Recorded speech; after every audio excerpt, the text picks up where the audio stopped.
मेरे प्यारे साथियों, आज 15 अगस्त है। आज ही के दिन 1947 में हमारे पूर्वजों ने हमें एक आज़ाद भारत दिया। पर आज़ादी क्या सिर्फ झंडा फहराने का दिन है? क्या आज़ादी जिम्मेदारी नहीं है? बिल्कुल, ये झंडा फहराने का भी दिन है और एक जिम्मेदारी के एहसास का भी दिन है। और मैं ये बात आप सभी को गर्व के साथ कह सकता हूँ कि इस जिम्मेदारी को उठाने के लिए हरियाणा की सबसे prominent academy doctor Amit IAS academy और हमारे इस परिवार ने पिछले 6 सालों में 1 लाख से ज़्यादा बच्चों को तैयार किया है। डायरेक्ट और इनडायरेक्ट रूप से हम आज 1 लाख युवाओं के सपनों का हिस्सा हैं। आज़ादी का असली मतलब क्या है? देखिए, 1947 में हमें अंग्रेजों से आज़ादी मिली थी, लेकिन 2026 में एक सिविल सेवक के तौर पर आपको 3 और तरह की आज़ादी दिलानी है। सर्वप्रथम, गरीबी से आज़ादी। आज हर उस बच्चे को जो किसी सरकारी स्कूल में, गैर सरकारी स्कूल में बैठकर ये सोचता है अपने सपनों को नई उड़ान देने के साथ साथ कि उसके भविष्य का क्या होगा, उनके सपनों को साकार करने में आपको मददगार बनना होगा, उस दिशा में कार्य करने होंगे। नंबर 2, समझिए भ्रष्टाचार। आज भी उससे हम आज़ाद नहीं हो सके। हर उस नागरिक को जो एक जायज़ सही काम के लिए भी चक्कर लगाता है सरकारी तंत्रों के, आज भी वो हैरान है, परेशान है, त्रस्त है, व्यस्त है। उसके सपनों को साकार करने के लिए भ्रष्टाचार मुक्त भारत हमें चाहिए। भ्रष्टाचार से हमें आज़ादी दिलानी होगी। इस दिशा में हम सब निरंतर लगातार प्रयास करेंगे। एक और, निराशा से आज़ादी। ये बेहद खुशी की बात है कि आज देश काफ़ी ज़्यादा निराशा से मुक्त हो गया है। हर उस युवा को जो कहता है कि सरकारी सिस्टम नहीं बदल सकता, देश नहीं बदल सकता, आज कहीं ना कहीं बहुत से युवाओं में ये भावना मुक्त हो चुकी है। इस भावना से वो आगे बढ़ चुके हैं। तो हमें इस दिशा में भी अपने युवाओं को मदद करनी होगी, आपको मदद करनी होगी, जिससे कि हम निराशा से आज़ादी पा सकें। हमारे वो क्रांतिकारी जिन्होंने दिन रात खून पसीना एक करके त्याग किया, बंदूक और कलम से हमें आज़ादी दिलाई, उनके सपनों को साकार करना होगा। आपको कलम से देश की सेवा करके आज़ादी को सार्थक करना होगा। देखिए, जब तक देश की आज़ादी को आप सार्थक नहीं करते, तब तक आपका हमारा योगदान सही मायने में देश के प्रति अपना योगदान साबित नहीं होता, सार्थक नहीं होता। कभी कभी मुझे लगता है कि आज़ादी के आंदोलन से हम क्या सीख सकते हैं। तो मैंने सोचते सोचते, विचार करते करते ये सोचा कि 3 बातें प्रमुख रूप से हम आज़ादी के आंदोलन से, उन क्रांतिकारियों से सीख सकते हैं, और वही आपके सिलेक्शन का फॉर्मूला भी है। पहला, कंटिन्यूटी, निरंतरता। देखिए, क्रांतिकारियों ने एक ही दिन में आंदोलन नहीं जीता, कई साल लगे। ये समझिए कि सैकड़ों साल। उसी तरह से यूपीएससी, पीसीएस को क्वालिफाई करना भी, या उसकी मेहनत भी कोई एक दिन का काम नहीं। ये रिविजन्स का मैराथन है, जो रोज नित्य लगातार नियमित घंटे पढ़ेगा वही जीतेगा, वही अपने सपनों को इस दिशा में साकार कर पाएगा। हम आपके साथ कंधे से कंधा मिला करके उसके सूत्रधार और साथी बने रहेंगे।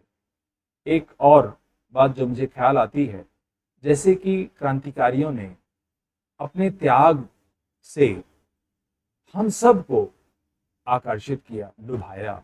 उन्होंने अपने घर, परिवार, सुख सब त्याग दिया। आपको भी त्याग करना होगा। किस चीज का? सोशल मीडिया का, बेवजह घूमने का, प्रोक्रेस्टिनेशन का, आज नहीं कल करेंगे, कल से पढ़ेंगे, ऐसा करेंगे, वैसा करेंगे। इन सब तथ्यों से बाहर आकर के आपको त्याग करते हुए कुछ वर्ष, कुछ समय अपने सपनों को साकार करने में लगाना होगा। इसी तरह से जो तीसरा सबक मैं सोचता हूँ कि उन लोगों का उद्देश्य क्या था। उन लोगों का उद्देश्य था देश के लिए लड़े, क्योंकि उन्हें देश से प्यार था।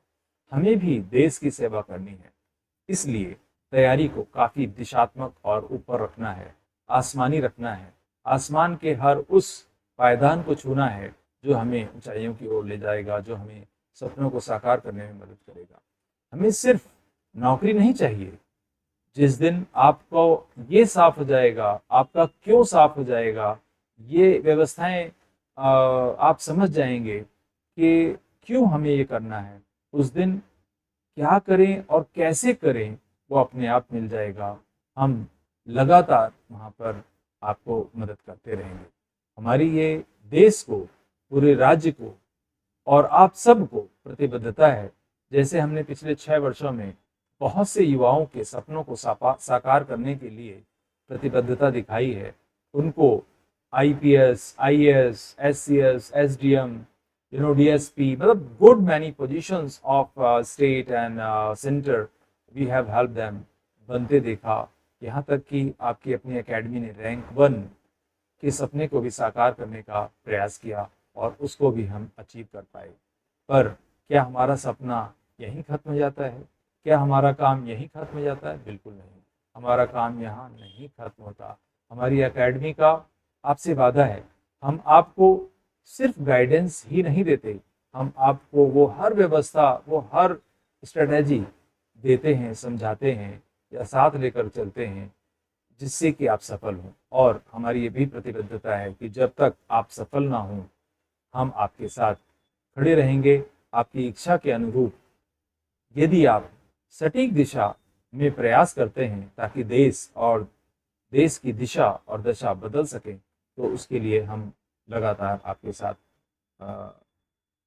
क्रमबद्ध तरीके से कार्यान्वित रहेंगे, काम करते रहेंगे। हमारा मानना है कि आपका चयन, आपका सिलेक्शन देश के भविष्य का सिलेक्शन है। ये देश की उन्नति प्रोन्नति का विषय है। देश आज जिस ऊंचाइयों पे 80 सालों में चला गया है, चाहे वो धरती हो, जल हो, आसमान हो, स्पेस हो, डिफेंस हो, अर्थ हो, व्यवस्थाएं हो, इंडस्ट्री हो, विश्व में अपने गौरव का परचम लहराना हो, हर विषय में, हर जगह में देश बहुत आगे बढ़ गया है। क्या हम अपना योगदान उस दिशा में देंगे? तो आज 15 अगस्त पर मैं आपसे अंतिम बात करते हुए यही कहना चाहूँगा कि तिरंगा लहराना बहुत आसान है, तिरंगे को लायक बनाना मुश्किल है। तो और ये लायक बनाएंगे हम और आप अपने प्रयासों से। आप तैयारी करते रहिए, निराश ना हो, हार ना माने, थके ना, क्योंकि देश आप जैसे अफसरों को चाहता है जो ईमानदार हो, कर्मठ हो, मेहनती हो, देशभक्त हो। आशा है कि आप अपनी प्यारी academy doctor Amit IAS academy के इन वचनों का ख्याल रखेंगे, अपने हित में, देश के हित में अपनी ऊर्जा को झोंक देंगे और देश को और नई दिशाओं और दशाओं की ओर लेकर के अग्रसर होंगे। इन्हीं शब्दों के साथ एक बार आप सबको आज के स्वतंत्रता दिवस के अवसर पर बहुत बहुत शुभकामनाएं पूरी एकेडमी, पूरे परिवार की तरफ से। जय हिंद, भारत माता की जय,